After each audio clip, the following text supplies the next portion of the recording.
Pembelajaran bukan sekedar proses mentransfer ilmu pengetahuan, tetapi sebuah perjalanan untuk menuntun anak menemukan makna dari apa yang mereka pelajari.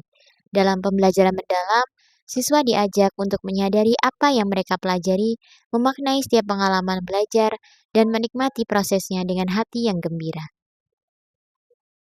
Perkenalkan, saya Etika Sunja Meilani.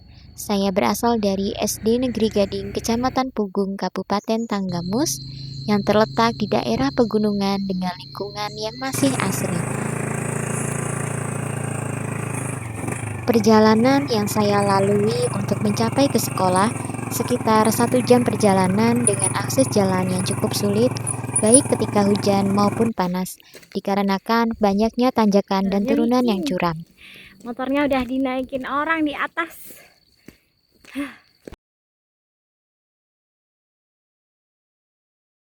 Sekolah ini memiliki 97 siswa dengan latar belakang sosial ekonomi yang relatif sama. Kondisi alam sekitar yang hijau dan jauh dari hiruk-pikuk kota menjadi aset belajar yang mendukung pembelajaran mendalam berbasis pengalaman nyata. Pada tahun 2025 ini, SD Negeri Gading mendapatkan BOS kinerja berkemajuan terbaik dikarenakan nilai rapor pendidikan yang meningkat. Hal ini membuat sekolah kami mulai untuk menerapkan kurikulum dengan menggunakan pendekatan pembelajaran mendalam di dalam pembelajaran. Pembelajaran mendalam di SD Negeri Gading diterapkan dengan menekankan proses belajar yang bermakna, reflektif, dan kontekstual. Guru berupaya mengaitkan materi pelajaran dengan kehidupan nyata siswa di lingkungan pegunungan, seperti melalui kegiatan observasi alam, pemecahan masalah lokal, dan proyek berbasis kearifan desa. Sesuai dengan kondisi dan situasi yang ada di SD Negeri Gading, ada beberapa tantangan yang saya hadapi ketika menerapkan pembelajaran mendalam di dalam kelas, yaitu yang pertama, penerapan pembelajaran mendalam masih menghadapi tantangan dari sisi kompetensi dan pemahaman guru. Sebagian guru masih beradaptasi dengan perubahan paradigma pembelajaran yang menekankan pada penciptaan suasana belajar dan proses pembelajaran berkesadaran, bermakna, dan menyenangkan dengan pengalaman belajar siswa seperti memahami, mengaplikasi, dan merefleksi dengan pemanfaatan teknologi seringkali belum dipahami secara utuh, sehingga proses belajar masih cenderung bersifat konvensional dan berfokus pada penyampaian materi yang tergantung pada metode ceramah serta buku teks. Tantangan yang kedua adalah keterbatasan jaringan internet menjadi kendala utama dalam mengakses sumber belajar digital dan menjalankan kegiatan pembelajaran interaktif secara daring. Guru dan siswa sering mengalami kesulitan saat menggunakan platform pembelajaran digital karena sinyal yang tidak stabil dan perangkat yang terbatas. Kondisi ini membuat saya harus berpikir kreatif dalam menyiapkan media pembelajaran interaktif agar tetap dapat diakses secara offline. Ketiga yaitu karakter dan kesiapan siswa, terutama dalam hal kepercayaan diri. Sebagian besar siswa berasal dari lingkungan pegunungan yang tenang dan sederhana, dengan kebiasaan belajar yang masih terbatas pada mendengarkan dan meniru. Kondisi ini membuat mereka cenderung pasif ketika diminta untuk mengemukakan pendapat, berdiskusi, atau mengambil keputusan dalam kegiatan belajar berbasis masalah maupun proyek. Pembelajaran mendalam menuntut keberanian siswa untuk berpikir kritis, bertanya, dan menyampaikan ide secara terbuka.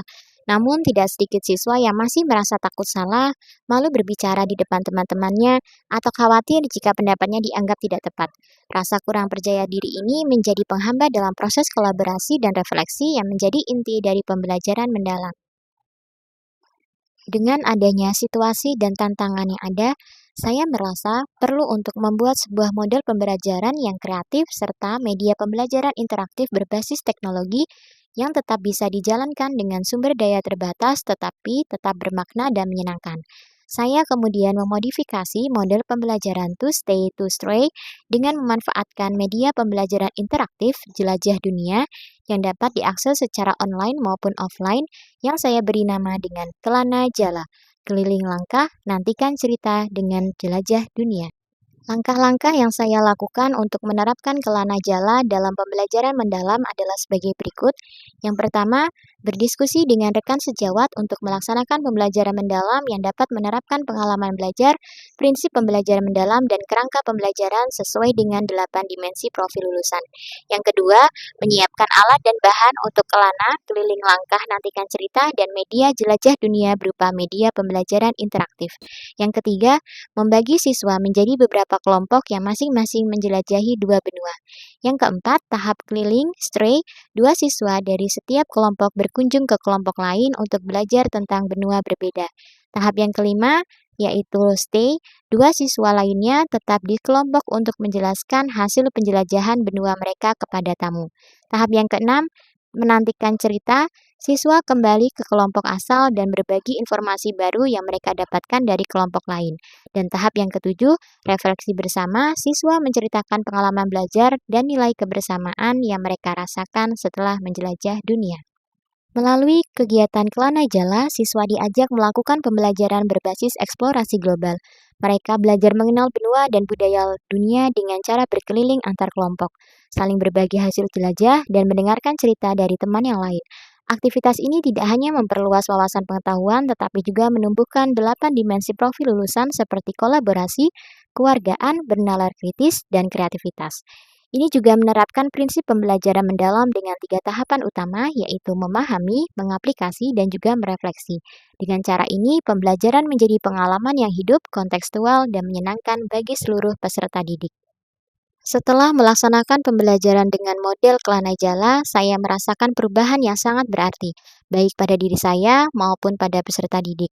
Siswa yang awalnya terlihat pasif dan kurang percaya diri, mulai menunjukkan keberanian untuk berbicara dan menjelaskan hasil eksplorasi mereka. Saat kegiatan keliling berlangsung, wajah-wajah antusias terlihat jelas. Mereka berjalan ke kelompok lain sambil membawa paspor dan lembar jelajah, bertanya dengan sopan dan saling berbagi informasi tentang benua-benua di dunia. Pada proses pengalaman belajar, siswa memahami dengan mengenal dan menafsirkan informasi dari media interaktif, kemudian mengaplikasi dengan berkolaborasi dalam menjelajah benua dan membagikan hasilnya, kemudian merefleksi dengan mengaitkan pengalaman belajar dengan nilai keberagaman dunia nyata. Aktivitas yang awalnya terasa seperti permainan ternyata menjadi pengalaman belajar yang mendalam. Anak-anak belajar tidak hanya tentang benua dan budaya, tetapi juga tentang bagaimana menghargai perbedaan dan bekerja sama dengan teman. Saya melihat bahwa pembelajaran yang dikemas dengan interaktif dan kolaboratif mampu menumbuhkan rasa ingin tahu dan berkesadaran pada diri siswa. Meskipun berada di tengah keterbatasan akses, jauh dari hiruk-pikuk kota dan fasilitas digital yang tidak lengkap, semangat untuk menghadirkan pembelajaran yang bermakna tidak pernah padam. Justru dari keterbatasan itulah tumbuh kekuatan, kreativitas, keikhlasan, dan kesadaran mendalam bahwa hakikat belajar bukan terletak pada alat yang digunakan, melainkan pada jiwa yang belajar dengan hati. Di SD Negeri Gading, pembelajaran mendalam bukan sekedar konsep, melainkan nafas kehidupan, di mana setiap langkah kecil anak-anak menjadi bukti bahwa belajar bisa tetap berkesadaran, bermakna, dan menyenangkan meski dari tempat yang sederhana. Demikian praktik baik yang telah saya lakukan. Saya berharap praktik baik Kelana Jala ini dapat terus dikembangkan dan menjadi inspirasi bagi rekan pendidik lainnya untuk menghadirkan pembelajaran yang berorientasi pada pengalaman nyata, rasa ingin tahu, dan kebahagiaan belajar.